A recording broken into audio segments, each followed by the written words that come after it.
নমস্কার বন্ধুরা, ঐশীস কিচেনে সবাইকে জানাই স্বাগত। প্রতিদিনের মতো আজও আমি একটা নতুন রেসিপি নিয়ে চলে এসেছি। আজ আমি দেখাবো সকালের খুব সহজভাবে 10 মিনিটে জলখাবার বানানো।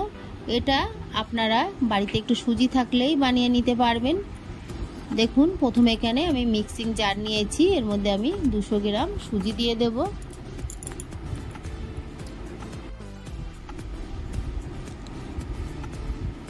সুজিটাকে আমি মিক্সিতে গুঁড়ো করে নেব। এটা কিন্তু খুব গুঁড়ো হবে না, তবে মিক্সিতে ঘোরালে একটু গুঁড়ো হয়ে যায়।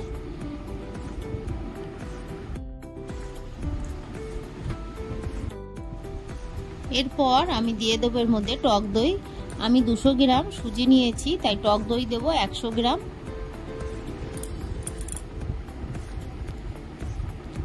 একটা চামচ দিয়ে খুব ভালো করে মিশিয়ে নেব।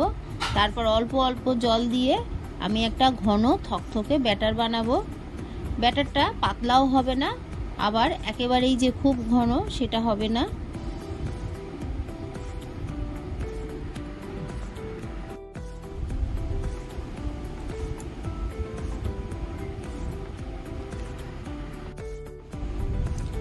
অল্প অল্প জল দিয়ে আমি ব্যাটারটাকে গুলে নিয়েছি। দেখুন,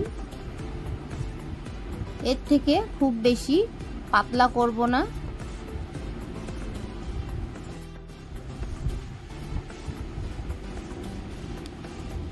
দিয়ে দিলাম খুবই সামান্য লবণ। একটু লবণ দিলে স্বাদটা ভালো হয়, তাই আমি খুবই সামান্য লবণ দিয়ে ভালো করে মিশিয়ে নিলাম। এরপর একটা থালা দিয়ে আমি ঢেকে রেখে দেব। তারপর গ্যাসে কড়া বসিয়ে দিয়ে দিলাম সর্ষের তেল। তেলটা গরম হলে দিয়ে দিলাম শুকনো লঙ্কা।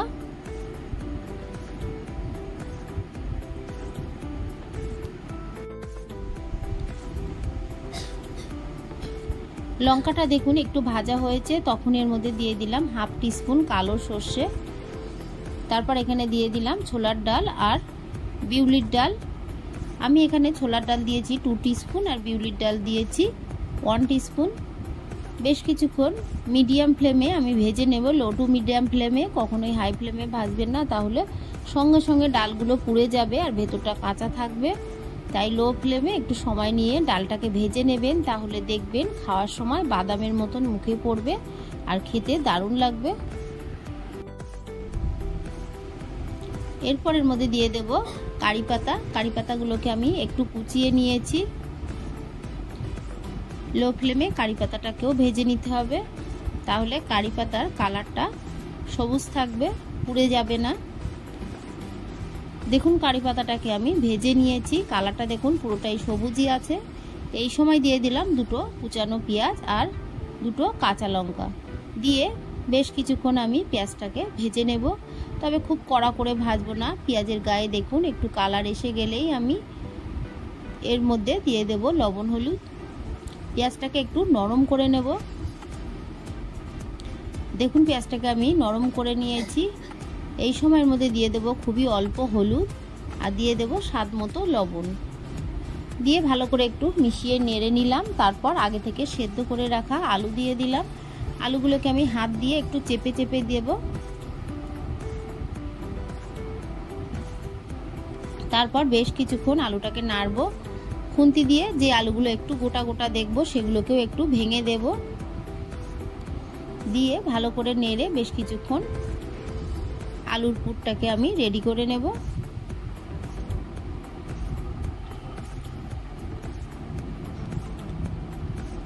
আমি চেখে দেখেছি আরও একটু লবণ লাগবে, তাই আরও একটু লবণ দিলাম। দিয়ে ভালো করে নেড়ে দেখুন পুরটা এরকমই হবে।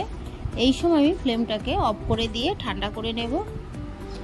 এদিকে দেখুন, আমি যে ব্যাটারটা গুলে রেখেছিলাম, থালাটা আমি সরিয়ে আপনাদের দেখাচ্ছি। দেখুন সুজিতে কতটা স্যুপ করে নিয়েছে, ব্যাটারটা পুরো ঘন হয়ে এসেছে। এই সময় দিয়ে দেবো 1 প্যাকেট ইনো। আপনারা চাইলে সবুজ কালারেরও ইনো দিতে পারেন বা হলুদ কালারও দিতে পারেন। দিয়ে দিলাম অল্প জল। দিয়ে খুব ভালো করে ব্যাটারের সঙ্গে ইনোটাকে মিশিয়ে নিতে হবে। ইনো না থাকলে আপনাদের বাড়িতে আপনারা একটু খাবার সোডা দিয়েও করতে পারেন।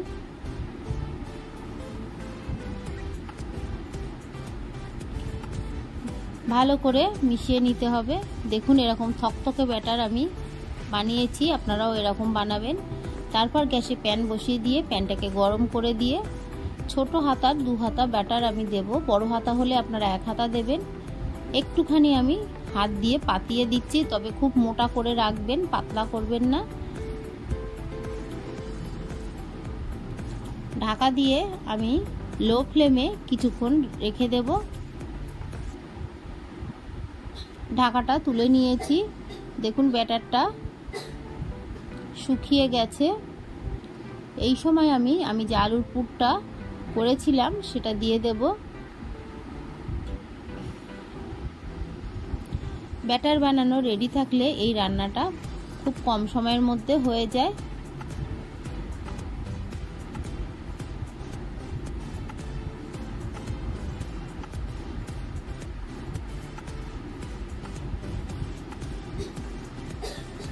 দেখুন একটা রেডি হয়ে গেছে। একইভাবে আমি আরো দেখাচ্ছি, দেখুন বানিয়ে নেব। দেখুন কতটা ছিদ্র হয়েছে। এরকম ভাবে আপনারা বাড়িতে সকালবেলা বা রাতের ডিনারেও আপনারা সুজি দিয়ে এই নাস্তাটি বানিয়ে খেতে পারেন।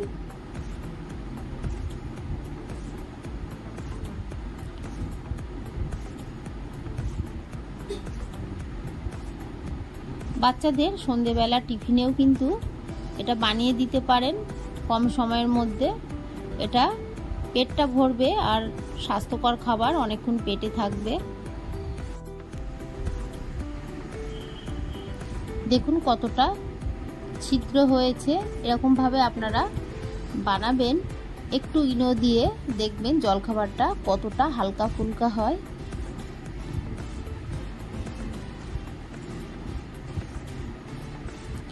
আমার রেসিপিটি আপনাদের ভালো লাগলে একটা লাইক করতে ভুলবেন না।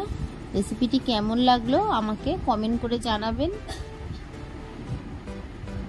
ভালো থাকবেন, সুস্থ থাকবেন। আবার দেখা হবে পরের ভিডিওয়। পুরো ভিডিওটা দেখার জন্য সবাইকে জানাই অসংখ্য অসংখ্য ধন্যবাদ। দেখতে দেখুন কতটা সুন্দর হয়েছে, আর এই জলখাবারটা খেতেও কিন্তু ততটাই সুন্দর।